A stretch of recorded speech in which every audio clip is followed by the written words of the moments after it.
I grip the steering wheel tighter as our minivan crawls through fresh Wisconsin snow, Christmas lights reflecting like broken promises across the windshield. Next to me, Ethan reaches over and squeezes my hand, his paramedic's grip steady against my trembling fingers. "You okay?" he asks quietly. "Fine," I lie, watching the wipers battle against the gentle snowfall. We both know what awaits us at my parents' pristine colonial, with its perfect symmetrical wreaths and coordinated outdoor lighting. In the back seat, Emma and Jake clutch their homemade offerings, peppermint brownies wrapped in simple parchment paper, decorated with candy cane ribbons the children made themselves. Jake bounces his legs against the seat, his small fingers tracing the edges of the hand-colored Christmas cards they spent hours creating. "Remember what we talked about?" I remind them gently as we pull into my parents' long driveway. Christmas isn't about expensive gifts. It's about being together. Christmas. Emma nods solemnly, her 9-year-old face carrying a wisdom beyond her years. Presents, not presents. She repeats our family mantra, the phrase we've clung to since Ethan's ambulance service cut overtime hours 3 months ago. My throat tightens as we unload from the car. The modest offerings in our arms seem to grow heavier with each step toward the front door, adorned with a professional-grade wreath that probably cost more than our entire Christmas budget. My mother opens the door before we ring the bell. Carolyn Harris, immaculate as always in her cream sweater and pearls, surveys us with a tight smile that doesn't quite reach her eyes. "There you are," she says, air kissing my cheek. "Remember, we all agreed no gifts this year." The relief washing over me is almost embarrassing. For weeks, I've dreaded this moment, worried that our financial constraints would be exposed despite our careful planning. "That's right." I nod, tension easing from my shoulders. "The kids made brownies, though, and cards." Mom glances at the homemade treats as if they're curious artifacts from another culture. "How thoughtful. You can put those by the appetizers." The house smells of pine and cinnamon, a perfect Norman Rockwell scene. Dad emerges from his study, patting Jake awkwardly on the head before hugging Emma with slightly more enthusiasm. "Merry Christmas, you two," he says, then turns to me. "Monica, the Johnsons next door just got a boat. In December." He shakes his head, as if this purchase is both ridiculous and impressive. I place the brownies beside crystal serving dishes filled with catered hors d'oeuvres. Emma carefully arranges their handmade cards on the entry table, while Jake stares longingly at the enormous tree surrounded by nothing, no presents, just as agreed. The knot in my stomach begins to unwind. "Can we play in the basement, Mom?" Jake asks. "Sure, honey. Just remember to use indoor voices." The minutes tick by with small talk and calculated compliments. Dad brags about his golf game while Mom interrogates Ethan about his career prospects. I answer questions about the children's school performances while stealing glances at the clock. 20 minutes later, the front door bursts open without a knock. My younger sister Tessa sweeps in like a winter storm, her husband Logan following with arms laden with glossy shopping bags and professionally wrapped boxes. Their teenage sons trail behind, faces already illuminated by the screens of brand new phones. "We're here," Tessa announces, as if her arrival completes the gathering. She shrugs off a coat that costs more than our monthly mortgage payment. Mom claps her hands together like an excited child. "You've arrived! Let's open gifts!" The words strike me like a physical blow. I glance at Ethan, whose jaw tightens almost imperceptibly. Our children emerge from the basement, confusion etched across their faces, as they watch their cousins deposit an avalanche of presents beneath the tree. "I thought we agreed no gifts," I say quietly to Mom as Tessa directs her sons to organize the packages. Dad sighs dramatically. "Don't start, Monica. You always take things too seriously." Tessa shoots me a smirk while adjusting her cashmere sweater. "Relax, it's Christmas. We just did what we could. Don't be dramatic." My children stand frozen at the edge of the room, watching as their cousins tear through wrapping paper, revealing Apple Watches, a gaming laptop Dad offhandedly mentions cost $2,800, but worth every penny, and Disneyland tickets presented with theatrical flair. Emma clutches her handmade card tighter, the paper crinkling beneath her fingers. The pride that had brightened her eyes earlier dims, like a bulb losing power. Jake inches closer to me, his small hand slipping into mine. As the chaos of expensive gifts unfolds, memories flood my mind, sharp, precise recollections of a pattern established long ago. Age 14, giving up summer camp so Tessa could attend cheerleading training. "You're so practical, Monica," Mom had praised, the words carrying an unspoken invoice. Age 23, co-signing Tessa's first apartment when she had no credit. "You're so responsible," they'd said, as if responsibility was a consolation prize for being less loved. Age 28, having a modest wedding because your sister might get engaged soon and we shouldn't overshadow her moment. I watch my children's expressions fall as their cousins boast about their extravagant gifts, and something inside me shifts, not with the heat of anger, but with the clarity of ice water. I help my children into their coats while the celebration continues without pause. "We're heading home early," I announce softly. "The kids have school preparation tomorrow." "But we haven't even had dessert," Mom protests, looking genuinely surprised that we wouldn't stay to witness more of our exclusion. "You can enjoy our brownies. Merry Christmas," I respond, my voice steady and unfamiliar even to myself. I'm not yielding, not apologizing, not explaining the freedom of this small rebellion tastes sweet on my tongue. In the car, with snowflakes dancing in our headlights, Jake's small voice breaks the silence. "Are we poor, Mom?" I meet Ethan's eyes in the rearview mirror, a lifetime of understanding passing between us. "No, honey," I answer, reaching back to squeeze his knee. "We just believe some things are worth more than stuff." As we drive away from the house that never felt like home, I realize that the weight I've carried for years isn't obligation or responsibility. It's the burden of allowing myself to be diminished. And for the first time in my adult life, I feel it beginning to lift. I lie awake beside Ethan, watching moonlight trace patterns across our bedroom ceiling. The house stands quiet, our children asleep in their rooms down the hall, but my mind roars with hurricane force. My body feels weightless, hollow not with grief or even anger, but with a strange crystalline clarity I've never experienced before. I slip from bed, careful not to disturb Ethan's exhausted sleep. His shift schedule has grown more grueling since the overtime cuts. The floorboards creak beneath my bare feet as I pad into the kitchen. The electric kettle hums to life. I grab chamomile tea, Mother's standard recommendation for any crisis. "Tea soothes everything, Monica," she'd always say, usually while ignoring whatever actual problem needed addressing. My laptop screen glows blue in the darkened kitchen. Opening my bank app, I scan through months of transactions, finding patterns I've willfully ignored for years. The evidence accumulates like snowdrifts against a door I can no longer force open.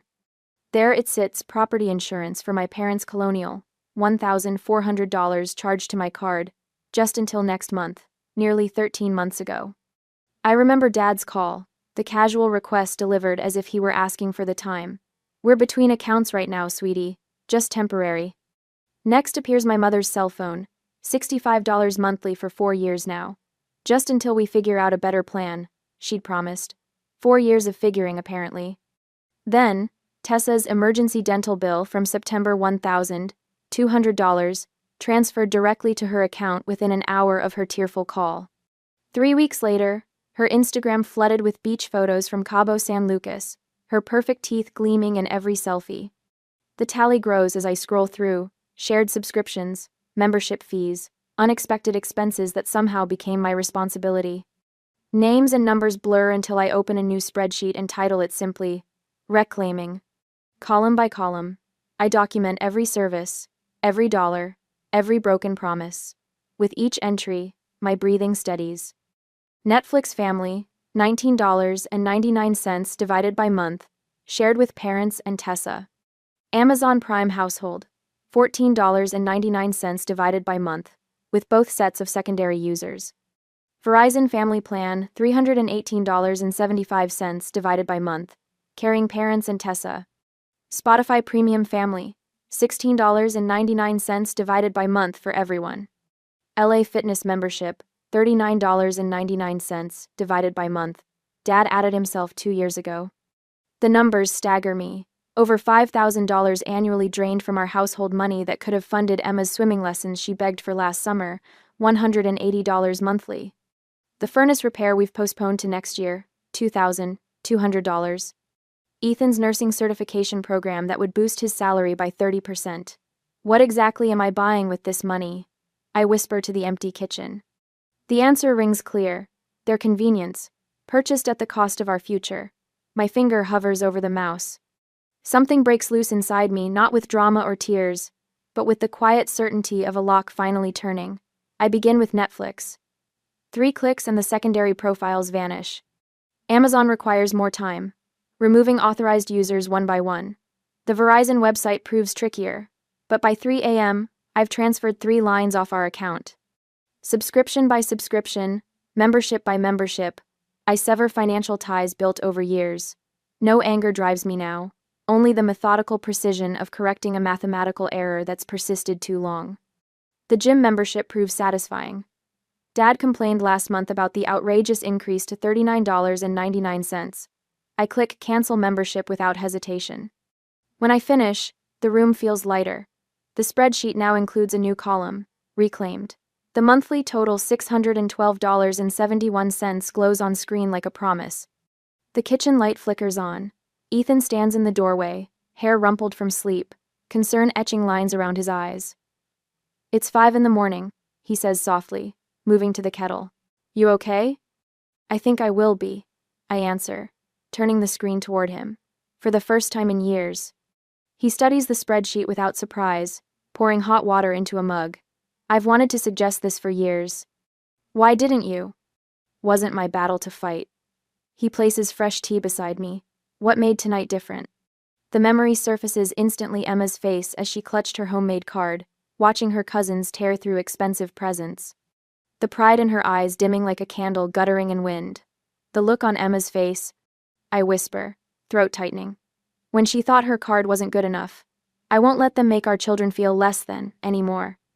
Ethan's hand settles warm against my shoulder. "There will be fallout," he warns gently. "Your mother doesn't handle change well." I sip my tea, tasting something beyond chamomile, perhaps the first sip of freedom.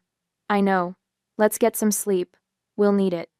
He helps me close the laptop, leaving reclaiming safely saved for tomorrow's inevitable battles.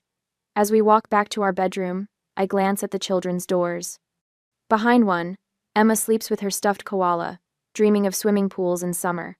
Behind the other, Jake clutches his dinosaur, blissfully unaware of adult complexities. For them, I'd face 1,000 Carolyn Harris disapproving stares. For them, I'd weather whatever storm comes when my phone begins ringing tomorrow with demands and guilt trips. As I slide back into bed, Ethan's arm wraps around my waist. "Proud of you," he murmurs against my hair. The words settle into my bones, replacing the constant weight of obligation with something lighter, truer. Just before sleep claims me, I realize what feels different. The crushing responsibility for everyone's happiness has lifted, leaving room to breathe at last. Tomorrow will bring chaos.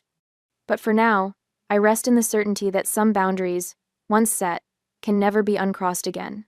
My phone vibrates across the nightstand like an angry hornet at precisely 8 a.m. I ignore it, savoring the quiet morning with Ethan and the kids eating breakfast downstairs. The buzzing stops, then immediately begins again, and again. By the time I check, the screen displays 47 missed calls. The texts arrive in rapid succession. "Carolyn. What have you done?" "Tessa. Mom's crying. Fix this now." "Rick. Your mother can't reach her friends. This is unacceptable." I place the phone face down on the counter, pour myself a cup of coffee, and actually taste it for once. The rich warmth slides down my throat, while the chaos I've unleashed vibrates silently against the granite. "That bad?" Ethan asks, glancing at my upturned phone. "That good," I correct him, feeling oddly serene. The pounding on our front door shatters the moment. I open it to find my parents standing on the porch with matched expressions of outrage. Behind them, 2 police officers shift uncomfortably in the morning light. "This is my daughter," Carolyn announces, her pearl earrings catching the winter Sunday. "She hacked our accounts and stole our services." The younger officer badge reading Murphy clears his throat. "Ma'am, can you explain the situation?" His eyes hold a mixture of embarrassment and resignation. Clearly not the emergency he'd expected. "Certainly." I step back, inviting them in. The officers enter while my parents hover in the doorway like vampires needing permission. "Would anyone like coffee?" "This isn't a social call," Rick snaps. Officer Murphy accepts a mug while his partner declines. I retrieve my folder from the desk, the one I prepared at 4 a.m., with printouts of every account, every payment record, each bearing my name as the responsible party. "These accounts are all in my name," I explain, spreading the papers across our kitchen table. I've been paying for them for years. I simply decided to stop. The older officer scans the documents, nodding slowly. Looks like a civil family matter to me, not a criminal complaint. He turns to my parents. These accounts are legally in your daughter's name. She's entitled to cancel services she pays for. But she did it without warning, Carolyn protests. We were in the middle of shows. Rick missed the golf tournament broadcast. The officers exchange glances. Again, civil matter. We recommend working it out as a family. They excuse themselves with apologetic nods toward me. From the porch, Carolyn's voice rises. Family doesn't do this. I stand in the doorway, fingers gripping the frame. Exactly. Family doesn't take advantage and call it love. Rick points a finger at me. After everything we've done for you. Dad.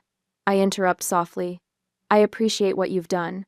But that doesn't mean I owe you unlimited financial support forever. They leave in a storm of slammed car doors and squealing tires. Inside, Emma and Jake peer from behind the staircase. Why were the police here? Emma asks, eyes wide. I crouch to their level. Grandma and Grandpa were upset about something grown up. The police just explained that everything is fine. Are we in trouble? Jake whispers. No, honey. Sometimes adults disagree about things, and they need to work it out. By afternoon, the family group chat lights up like Christmas morning. Carolyn posts first. We're heartbroken. This is not how we raised her. Tessa adds fuel. Can't believe my own sister ruined Christmas and left us without phones. Can't make this stuff up. Uncle George. What's going on with Monica? I begin typing a response, then pause when an unexpected message appears from Aunt Joanne. Good for you, Monica. I did the same thing last year with my son. Had to stop the financial bleeding. A thumbs-up reaction comes from my cousin Sarah. Within an hour, both Carolyn and Tessa have left the chat. When the phone finally falls silent, the house seems to expand around me. Space to breathe. Room to think. For the first time in years, my shoulders drop from their permanent position near my ears. That evening, while the kids finish homework, Ethan and I sit at our dining room table. I create a new spreadsheet titled simply Add Back. The cursor blinks expectantly. Swimming lessons for Emma and Jake, $180 monthly. I type, feeling my lips curve upward. Ethan leans closer. Weekend cabin getaway in Door County this spring. New tablet for your paramedic certification program, I add. We laugh as the list grows, naming it our no-guilt budget. The numbers add up to exactly what we've been hemorrhaging to my family for years. What do we do about your parents now? Ethan asks, his hand warm against mine. We wait, I answer. We didn't take anything that wasn't ours. We just stopped giving what was never appreciated. The morning brings a single text from Carolyn. Are we still invited to the children's winter recital? I stare at the screen, the question hovering between olive branch and manipulation. The old Monica would have jumped to reassure, to smooth things over, to sacrifice. But the woman I'm becoming weighs her response with new consideration. Jake pads into the kitchen in dinosaur pajamas. Mom, can I have waffles? Frozen or homemade? I ask, setting the phone aside. Homemade, he grins, showing the gap where his front tooth should be. As I mix batter and heat the waffle iron, I realize something profound. The first pushback when setting boundaries often comes with accusations of cruelty. But cruelty isn't protecting what's rightfully yours. It's letting others take so much that your own children go without. My phone waits patiently for a response that will come in my own time, on my own terms. The waffle iron beeps, ready for batter, and I pour it in with a steady hand. A week later, I stare at my phone, fingers hovering over the keyboard. Carolyn's text glows accusingly on the screen. Are we still invited to the children's winter recital? After careful consideration, I type, yes, please come on time. No gifts, please. The reply comes seconds later, a single period. Nothing more. My stomach tightens, but I refuse to second-guess myself. Everything okay? Ethan asks, passing behind me with a basket of laundry. Just mom being mom. I sigh, pocketing my phone. She confirmed for the recital. You sure you want them there? His voice holds no judgment, just concern. The kids deserve their grandparents' support, I answer, as long as they follow the rules. The phone buzzes again. A message from Aunt Beverly. Your mother tells me you're having financial troubles. We can help if needed. Then another from Uncle Steve. Heard about your situation. Everything okay with you and Ethan? My cheeks burn as I realize what's happening. The rumors have begun. Over the next week, the whispers multiply. Cousin Jenny calls, voice dripping with concern. I heard you're having some kind of breakdown. My second cousin, who I haven't spoken to in 3 years, emails, your sister mentioned you've become so materialistic lately. My mother's bridge partner stops me at the grocery store. Such a shame about Ethan controlling your finances like that. I place each tomato in my cart with deliberate care, fighting the urge to defend myself. That's not remotely true, Barbara. I say instead, voice steady. But thanks for your concern. That evening, Ethan's parents call. Unlike my family, they rarely interfere, which makes their concern more genuine. We've been hearing some strange things. His mother begins hesitantly. Something about you cutting your parents off? Ethan takes the phone. Monica's finally standing up for herself, he explains, squeezing my hand. We're fine, better than we've been in years, actually. His mother's sigh comes through the speaker. It's about time. We've worried for years about how they've taken advantage. The validation from his family soothes something raw inside me. But that night, as I help Emma practice her recorder solo for the 5th time, reality intrudes again. Why is Grandma saying mean things about you to Aunt Tessa? Emma asks suddenly, lowering her instrument. I heard them on the phone yesterday when I went to the bathroom. My heart stops. You heard Grandma on the phone at their house? Emma nods. She didn't know I was there. She said you were being selfish and ungrateful. I sit beside my daughter on her bed, gathering words like delicate shells. Sometimes adults disagree about what's fair. Grandma and I are working through something difficult. Emma's eyes, so much like mine, search my face. Is it because we didn't get big presents like Cousin Tyler? The question pierces me. No, sweetheart. I brush hair from her forehead.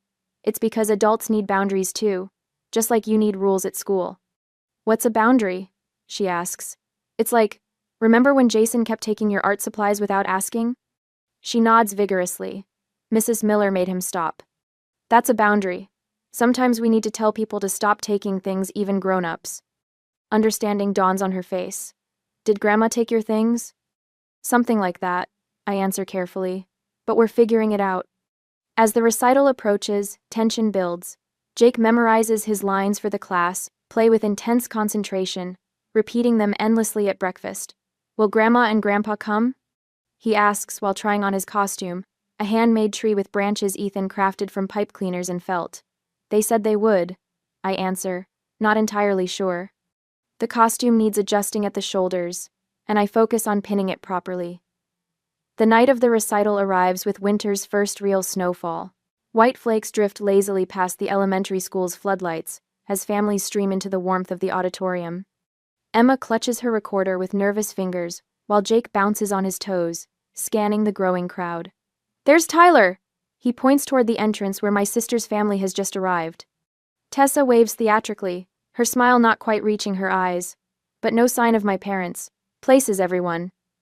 Mrs. Peterson claps her hands, herding children backstage. I squeeze Emma's shoulder. You'll do great. Deep breaths. The lights dim precisely at 7. Principal Warner welcomes everyone with his annual joke about winter, bringing out the talent like snow brings out the shovels. Parents laugh politely. The kindergartners perform their song about snowflakes, missing half the words but compensating with enthusiasm. 15 minutes into the program, a commotion erupts at the back of the auditorium. The third graders' choral arrangement of Winter Wonderland falters as heads turn toward the disturbance. My parents make their entrance, forcing an entire row to stand as they squeeze through to the seats I'd saved. Carolyn's pearl earrings catch the stage lights, while Rick mumbles half-hearted apologies to those they disturb. My stomach drops when I notice the gift bags clutched in Tessa's hands. Of course they couldn't follow one simple rule. Jake's class performs next, their play about the changing seasons earning appreciative laughter. When Emma's recorder ensemble takes the stage, her eyes find mine. I give her an encouraging nod, and she plays her solo without a single mistake. Pride swells in my chest, temporarily displacing the dread of what's to come. After the final bow, families gather in the cafeteria for punch and cookies. I'm helping Mrs. Peterson arrange the refreshment table when I see Tessa approaching Emma and Jake with wrapped packages. We brought something special for our stars, she announces, voice pitched to Carrie. I intercept her. stepping between my children and the gifts. We said no gifts, Tessa. Please respect that. They're just little tokens, she insists, loud enough for nearby parents to hear. Don't be so controlling. No means no, I say firmly but quietly. We can visit next weekend if you'd like to spend time with them instead. Tessa's face contorts. This is ridiculous, she hisses. You're punishing the children because you're angry at us. Several parents turn to watch, conversation dying around us. My palms sweat, but I stand my ground. The children are doing wonderfully, I respond evenly. They know they're loved without expensive gifts. Tessa stares at me for a long moment, then storms out dramatically, gift bags still clutched in her manicured hands. Rick follows reluctantly, shooting me a glare that would have crushed me just weeks ago. Carolyn lingers, clearly torn. She watches Emma helping a kindergartner reach the cookie tray, Jake showing his tree costume to a classmate. They worked so hard, she whispers, her voice smaller than I've ever heard it. Yes, they did. I agree. That's worth more than any gift. She hesitates, then touches my arm briefly before following my father. The gesture isn't exactly surrender, but it's something close to recognition. As I gather empty punch cups, Mrs. Peterson approaches. Your children are so well adjusted, Monica. Not focused on material things like many kids these days. Thank you, I murmur, surprised by the compliment. Another parent, Lisa Morgan, whose daughter plays with Emma, adds, It's refreshing to see someone setting limits during the holidays. We're drowning in stuff every year. For the first time since this boundary battle began, I feel a strange lightness. Not vindication exactly, but validation from an unexpected quarter. In the car driving home, snow falling gentle around us, Jake asks, Why did Aunt Tessa leave so quickly? She had somewhere to be, I answer, exchanging glances with Ethan. But she brought us presents, Jake persists. Emma, wiser than her years, pipes up from the back seat. It's like Mom said, boundaries. Aunt Tessa needs to learn about boundaries. I catch her eye in the rearview mirror and see something I've rarely noticed, before a quiet confidence that mirrors my own emerging strength. The sight fills me with a fierce, protective joy that burns brighter than any Christmas light. I grip my coffee mug tighter when the doorbell rings on Sunday morning, 3 days after the recital. The children are still upstairs, building a fortress of pillows and imagination. Ethan glances at me from behind his newspaper, eyebrows raised in silent question. Not expecting anyone, I murmur, setting down my mug with a soft clink against the kitchen table. The bell rings again, more insistent this time. Impatient fingers. I recognize the pattern, my mother's particular brand of urgency. I open the door to find my parents standing on the porch, unannounced and unwelcome. Dad's jaw is set in that familiar stubborn line, Mom clutching her purse against her chest like armor.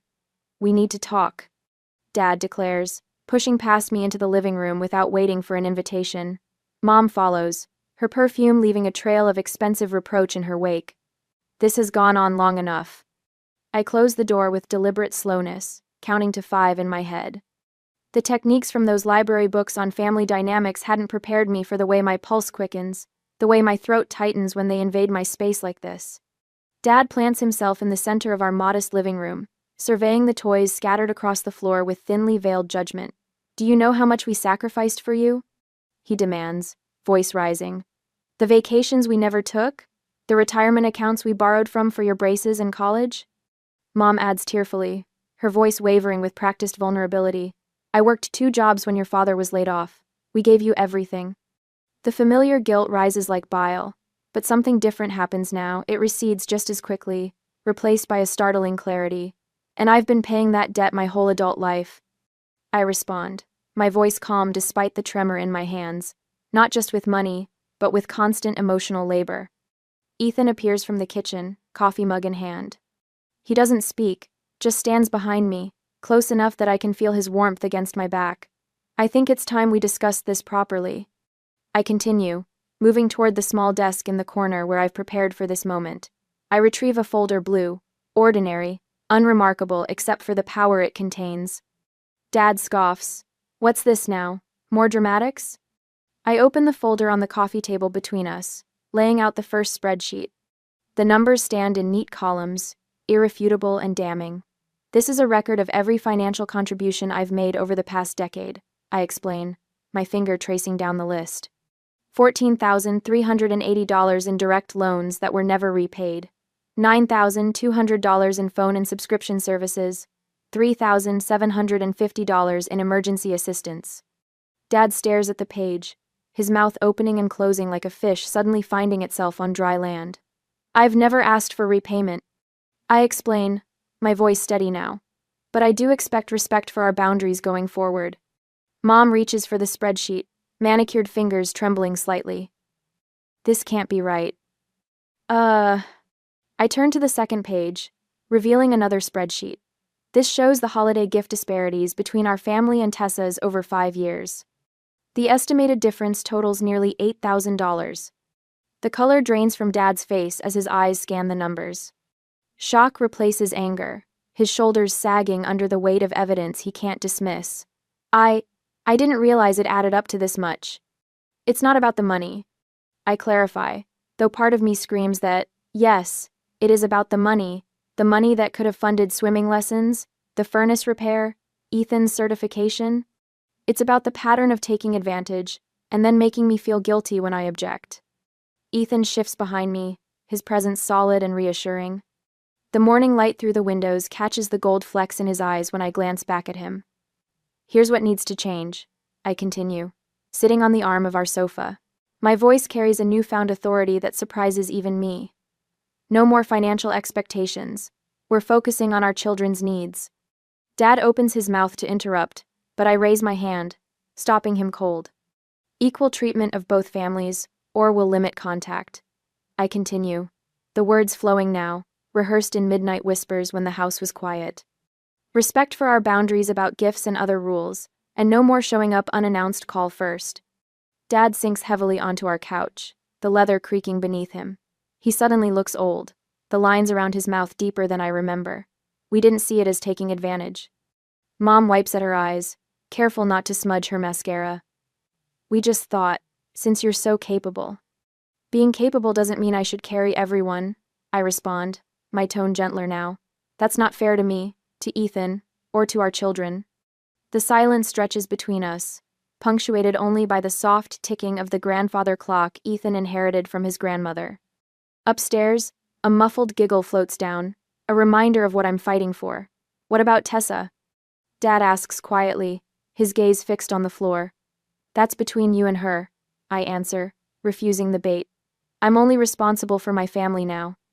Mom nods slowly, reality finally sinking in. Her fingers worry at the edge of her silk scarf. We might have favored her without meaning to. You did, I confirm, the words sharp but necessary. But we can build something healthier now if you're willing. Dad's shoulders slump further. For the first time in my life, I see him not as the infallible authority figure of my childhood, but as a flawed man who made choices that hurt me, whether he intended them to or not. So where does this leave us? He asks, his voice rougher than usual. That depends on you, I reply, closing the folder. I've set my boundaries, the next step is yours. Ethan moves to stand beside me now, his hand finding mine. Mom looks at our clasped hands, then up at my face. Something shifts in her expression, recognition perhaps, or the beginning of respect. We should go, she says quietly to Dad. Give everyone some time to think. As they gather themselves to leave, Emma appears at the top of the stairs, Jake peering around her like a shadow. Grandma? Grandpa? Emma calls, confusion in her voice. They were just leaving, sweetheart. I explain. They came by without calling first. Mom pauses at the door, her hand on the frame. We'll call next time, she says, the words sounding strange in her mouth, like a foreign language she's learning for the first time. After they've gone, Ethan pulls me into a hug. I rest my head against his chest, listening to the steady rhythm of his heart. You did it, he whispers into my hair. We did it, I correct him, the truth of it settling into my bones like a homecoming, and we'll keep doing it, one boundary at a time. The children thunder down the stairs, full of questions and Sunday morning energy. As I turn to answer them, I feel something unfamiliar yet welcome, spreading through my chest, the lightness of sheets snapping on a clothesline, the taste of freedom. 6 months later, summer sunshine warms my shoulders as I kneel beside Emma in our backyard garden. Her small hands pat soil around a tomato seedling with surprising gentleness.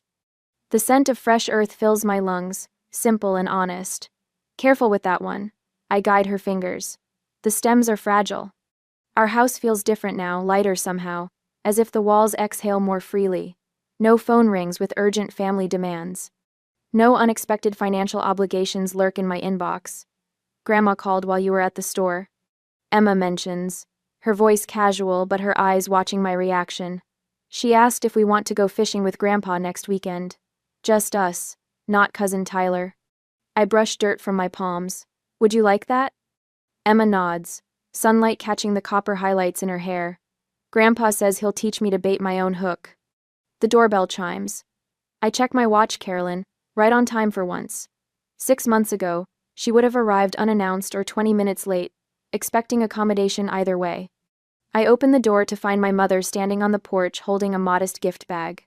Her cream sweater looks familiar. Not new, a small detail I never would have noticed before. I know we said no gifts. She begins, hesitation softening her voice. But I found Emma's baby book in the attic. I thought you might want it. Come in. I step aside, surprised by the lack of tension in my shoulders. No invisible weight presses down as she crosses the threshold. The air between us feels clean, tentative, but warming, like spring soil after winter. Later that evening, my phone buzzes with a text from Rick. Tessa wants to know if you'll host 4th of July this year. The whole family. Once, this request would have triggered an automatic yes, followed by weeks of preparation and resentment. My fingers hover over the keyboard before typing, "We're planning a small gathering this year." No excuses, no lengthy justification, just a clear boundary. Ethan notices my smile as I set down the phone. A year ago, you would have said yes, and resented it for months. I finally realized I'm not responsible for everyone's happiness, I reply, folding laundry with unhurried hands. Just our family's well-being. The calendar on our refrigerator shows a new rhythm to our lives. Monthly family counseling sessions have replaced weekly crises. Tessa attended once, declared it pointless, and hasn't returned. But Rick and Carolyn continue showing up, fumbling toward change with genuine if imperfect effort. Our no-guilt budget funded swimming lessons for both children. Jake no longer asks if we're poor. Emma stands taller at school performances, confidence blooming like our garden tomatoes. Weekend trips to Door County replace services for ungrateful relatives. Ethan's certification program progresses steadily, his eyes bright with purpose when he studies late at night. At a neighborhood barbecue last weekend, I noticed Susan flinching as her mother-in-law criticized her potato salad. Hours later, she found me alone by the drinks table. They expect us to host every holiday, Susan confided, twisting her paper napkin. But nothing's ever good enough. I shared my story simply. You can love people without letting them consume you. Summer fades to autumn. The calendar fills with measured family commitments balanced against private time. We're preparing for another holiday season, but with different expectations in place. A card arrives from Aunt Joanne. Proud of you for showing us all a better way. I place it beside a simple photo of our family Ethan, Emma, and Jake, laughing by the lake last August. Nearby sits a smaller frame with my parents, their relationship to us mending but appropriately sized now. Mom. Jake calls from the living room where he's building a Lego fortress. Grandma wants to know if we can come for Thanksgiving, but only if we're comfortable. She says it's totally okay if we have other plans. I exchange a meaningful look with Ethan. Progress. That night, while the children sleep and the house settles into peaceful silence, I write in my journal. I couldn't make my family honest, but I could make my home fair. I couldn't stop them from taking, but I could stop giving what they never respected. Love without boundaries isn't love, it's servitude. Real love makes room for everyone to stand tall. I close the book, listening to my children's peaceful breathing down the hall. Some gifts like self-respect and peace can't be wrapped, but they're the ones that matter most.